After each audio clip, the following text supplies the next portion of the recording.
Sanibona-ke bafethu, sidliwe Thonile bafethu. I was just waiting ukuthi igame iphele. I think ngilwela kakhulu kubafana uthola game whatever to myself ukuthi ngifuna iphele noma sidlala urubbish. So yaphela-ke bafethu igame 2-0. I wanna thank abadlali bafethu. They've shown basenze bagqibile ihlazo la coach.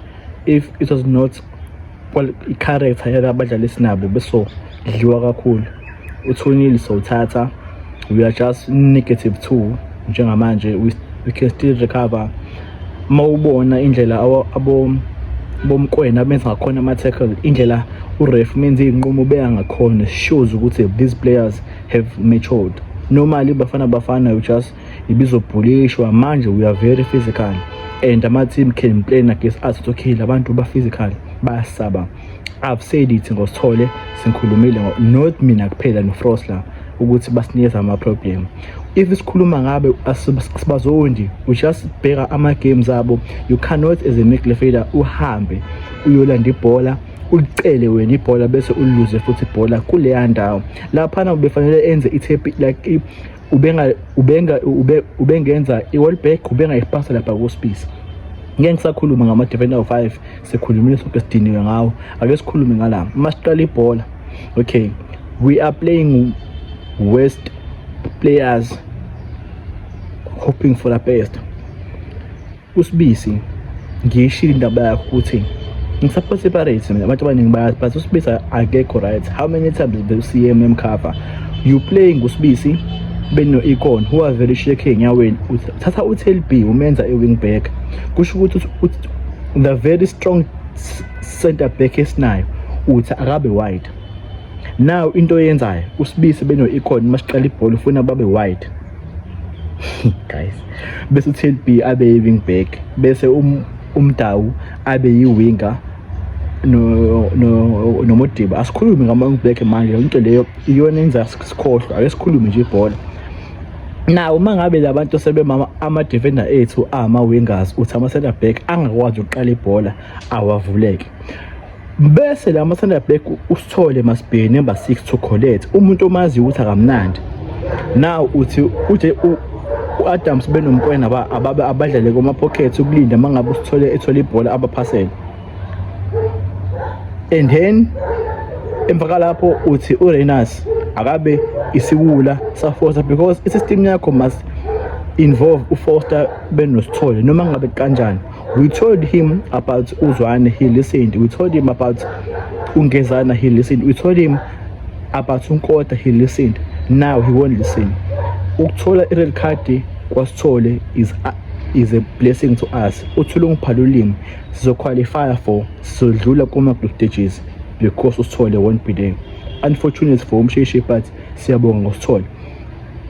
But now i-problem usophina adlale futhi uFoster again. Now into eyenzakalayo uthi-ke manje utake out uFoster ufaka uMbatha, and then futhi again uphinde uma ukhipha and then emva lapho uphinde futhi ufaka umsheshi. Why ungazange ufaka umsheshi? Because we are losing this game. We are red card down, labantu we still playing angathi siphelele. Ngikhulumile ukuthi abayona problem kule group. Abantu abayi-problem i-South Korea, even i-Shaker uzobona West lapha weke, uzobona uNdamane because une-height, because la abantu bayinkinga ngama-set pieces kuphela. Uzobona uNdamane, uzobona uTLB uzoba i-wing back whatever, i-left back iziphele le season. Now you are saying to the world ukuthi abantu believe ukuthi uModawu is a West player manje. Abantu believe ukuthi uTLB is hyped. Abantu believe ukuthi uMfuleng is hyped njengamanje. Well done to uRonwen Williams, well done to him. Thank you. Please boys, akudinga throughout iphele le tournament. Ama-games akanje awina ama-players not to coach because that's night no coach. I just lento yama analyst emotionally game. They playing against defense, not they playing against attack, not playing for Ugutina, not playing for attack. I don't understand bafowethu.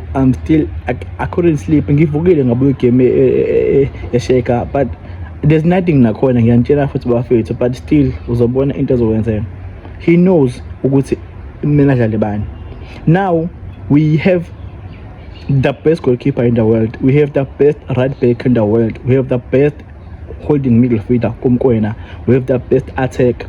But uthi njengamanje the best right back mustn't be a right back ngoba i-World Cup. Uthi the best holding midfielder, he mustn't be holding midfielder. Uthi the best center back MLS njengamanje akangabi center back, akabe left back. When I say we are playing the worst players hoping for the best, I'm saying we know playing according to our strength. Ukudlala ibhola enyaweni. I was watching South Korea, they are short bowling also, they are playing ibhola enyaweni. Thina sidlala ibhola eqhumuzayo manje. Like laphana bethu basically emqondweni ama players I feel like umdlalo bethu ho nange iphuma lapha othi ngigijima la ho nangobani bafethu. How many times unemba 16 lo omnyama njenganathi ethola ibhola yedwa kuma pocket, yazi wenzani? Uyabashiya lapho sibisi ngoba batsheni ukuthi aba defender, uyabashiya lapha azokhulisa ibhola umuntu kuma pocket bese ezibhola eseliphethe. Tell me how come ukuthi sinama center back awu 3 but usithole enza leya red card was the last man? How come? Njani? Understand bafethu. I'm failing to understand ukuthi why udlala nabantu abangenawo ama wingers, abantu abafuna ukudlala kuma pocket, but wena into oyenzayo uthi ama center back must be wide. Mfethu uma uqala ibhola nama center back wide usuke uexpect ukuthi at least unama holding awu 2 amnandi uqala ibhola ukwenza ama trap la ukuze sibe nearest defense. Now uqala ibhola kumuntu ongamnandi oyi1 knowing ukuthi vele bazompressa because labantu laba vele bayapressa. Adla abamdlalanga uveka number 10 because ule like umnandi enyaweni. So nanokuthi njengamanje abadlala abamnandi they are regarded as lazy. Nam sengisho manje it's so annoying. Let the players play better ball. We are going for a game next Thursday. Muso plana. Just play abadlala aba right kuma position. When uthatha uTLB wamsa as a center back, play him as a center back. Mawubona umfukeng as a winger, play him as a winger. You cannot select a player where is best position etimini yakhe ufike kubafana bafana ungamdlali kuyona. Like it doesn't make sense about it. Like I understand. So bakhona ke lapha nama analysis akhona ushilo wathi if we had the best attack kule game bese wina le team le iMexico ibingadlula ngisho bafethu iTS Galaxy. I'm sorry ukukhuluma njalo, it's because I know ukuthi iGalaxy is sharp and quick phambili. If we had the attack we still in it, but ucoach njalo umdlali bafana awuqawubi proud meqela ubheka ukuthi obani abaqalayo ukuthi okay I saw winaka. Danko bafethu.